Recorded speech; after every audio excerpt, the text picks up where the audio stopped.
দেখুন, আপনি এবং আমি কখনোই প্রলুব্ধ হওয়া থেকে বাঁচতে পারবো না। হারাম সবসময় আমাদের সামনে আসবে, আর এটা সবসময় আমাদেরকে আহ্বান করবে। আর শাইতানু ইয়াইদুকুমুল ফাকর, শয়তান তোমাদেরকে দেউলিয়াতের প্রতিশ্রুতি দিবে। অন্য কথায়, যখন আপনি হালাল পথে চলবেন, শয়তান আপনাকে প্রতিশ্রুতি দিবে তুমি সুযোগ হারিয়ে ফেলছো, তুমি বঞ্চিত হচ্ছ, সবাই কত মজা করছে, তুমি অনেক মজা করতে পারতে, তুমি আরও অর্থ উপার্জন করতে পারতে, তুমি আরও ইন্দ্রিয় সুখ উপভোগ করতে পারতে। সেই সব সময় আপনার কাছে বিজ্ঞাপন দিতে থাকবে বিকল্প পণ্যের, বিকল্প পন্থার, নিজের কামনাকে চরিতার্থ করার। কিছু যায় আসে না যে কতটুকু কোরআন মুখস্থ করেছেন, কিছুই যায় আসে না যে কি পরিমাণ তাহাজ্জুদ আপনি পড়েছেন, এগুলো কোনোটাতেই আসে যায় না।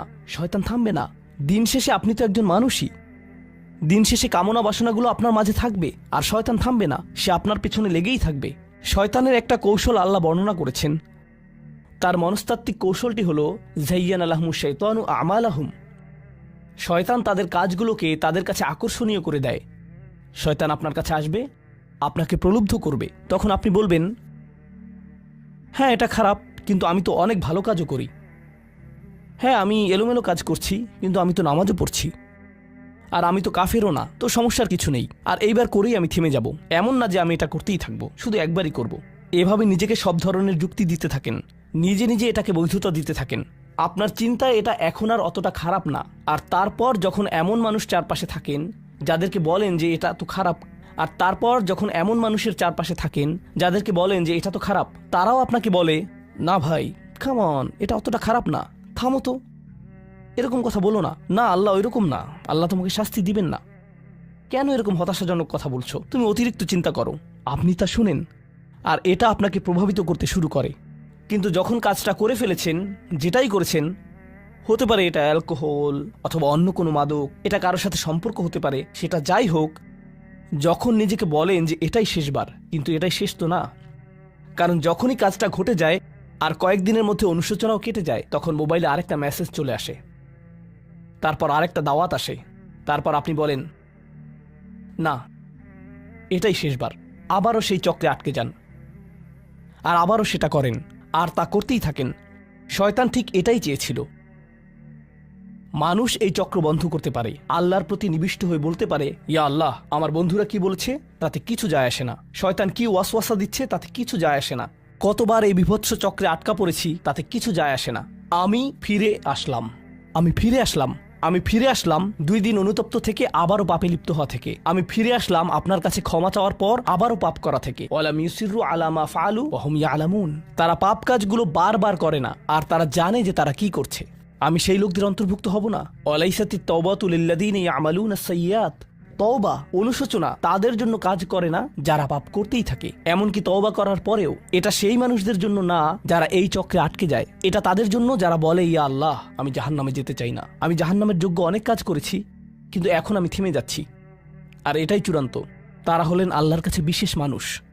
কারণ আল্লাহ জানেন এটা কতটা প্রলুব্ধকারী ছিল, আল্লাহ জানেন সেই আসক্তি কতটা শক্তিশালী ছিল, আল্লাহ জানেন পাপের কত গভীরে আপনি ছিলেন, আল্লাহ জানেন আপনার উপর শয়তানের সেই দীর্ঘ নিয়ন্ত্রণের কথা, আর আপনি সেই নিয়ন্ত্রণ ভঙ্গ করতে এবং আল্লাহর কাছে ফিরে আসতে সক্ষম হয়েছেন। আল্লাহর পথে আপনার এই যাত্রা অন্য মানুষের তুলনায় অনেক কঠিন। আপনার সামনের প্রলোভনগুলো অনেক শক্তিশালী, আপনার প্রতি অভিকর্ষের টানটি অনেক বেশি শক্তিশালী, আর এর সাথে লড়াই করে যেহেতু আল্লাহর কাছে এসেছেন, তাই আপনি বিশেষ মর্যাদা সম্পন্ন।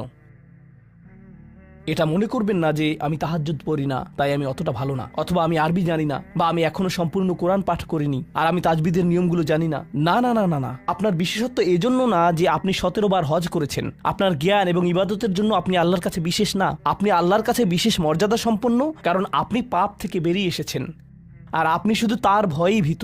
এটাই আপনাকে আল্লাহর কাছে বিশেষ মর্যাদা সম্পন্ন করে। তাই আপনিও ইবাদুর রহমান। তো এখান থেকে আল্লাহ আমাদেরকে সম্পূর্ণ বিপরীত দিকে নিয়ে যাচ্ছেন। এই প্রত্যেক শ্রেণী সম্পর্কে চিন্তা করুন, কিভাবে এগুলো আপনার সাথে প্রাসঙ্গিক, কিভাবে আপনি আল্লাহর কাছে বিশেষ মর্যাদা সম্পন্ন হতে চান, কিভাবে আপনি আল্লাহর নৈকট্য পেতে চান, কিভাবে আমি আল্লাহর নৈকট্য পেতে চাই। আমাদের কাছে এটা আসলে কতটা মূল্যবান। পাপ হলো এক প্রকারের ভালোবাসা। আমরা এর মোহে পড়ে যাই, আমরা এতে আসক্ত হয়ে যাই। আর এই অনুচ্ছেদটি আসলে ভালোবাসার একটা প্রতিযোগিতা। কারণ আপনি ইন্দ্রিয় সুখ ভালোবাসেন, আপনি এই পাপগুলোকে ভালোবাসেন, আর আপনি তা ছাড়তে চান না, কারণ এতে আপনার সুখানুভূতি নষ্ট হবে। আর অন্যদিকে আল্লাহ বলছেন, আমি আমার নিজের দ্বারা সেই সুখকে প্রতিস্থাপন করে দিব, আমি এটাকে আমার নৈকট্য দ্বারা প্রতিস্থাপন করে দিব। আল্লাহ এই সুযোগ দিয়েছেন। আপনার নিজেকে এই সমীকরণের আলোকে সিদ্ধান্ত নিতে হবে। আপনি এই পরিস্থিতিতে পড়বেন, অন্য কেউ জানবে না, কেউ জানবে না যে আপনার মাথায় কি সংগ্রাম চলছে, কেউ জানবে না, শুধু আল্লাহ জানবেন। আর প্রসঙ্গক্রমে উদাহরণস্বরূপ আপনাদের কেউ কেউ যখন হারাম সম্পর্কে জড়ান, নিশ্চিত বলছি না, আপনাদেরকে অভিযুক্ত করছি না, কোনো মানুষ, আপনারা না, কোনো মানুষ যাদেরকে আপনারা চিনেন, তারা হয়তো অনৈতিক সম্পর্কে জড়িত, আর আপনি তা থেকে বের হতে চাচ্ছেন। তো আপনি এই আলোচনা শুনে তাকে মেসেজ দিলেন, আমি আর এটা করতে পারবো না। সে উত্তর দিল, তুমি কি আমাকে ভালোবাসো না? তুমি এখন আমাকে ঘৃণা করো? তুমি কি মনে করো যে আমি তোমার জাহান্নামে যাবার কারণ? আমি কি এতটাই খারাপ? এখন আপনি বলছেন, না তুমি অতটা খারাপ না, না আমি তোমাকে ভালোবাসি, তুমি মোটেই খারাপ না, তুমি অনেক ভালো।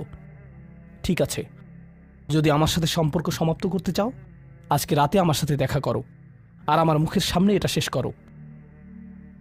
না, এটা আমি করতে পারবো না। ঠিক আছে, তুমি আমাকে ঘৃণাই করো, আচ্ছা ঠিক আছে, আমি আসছি।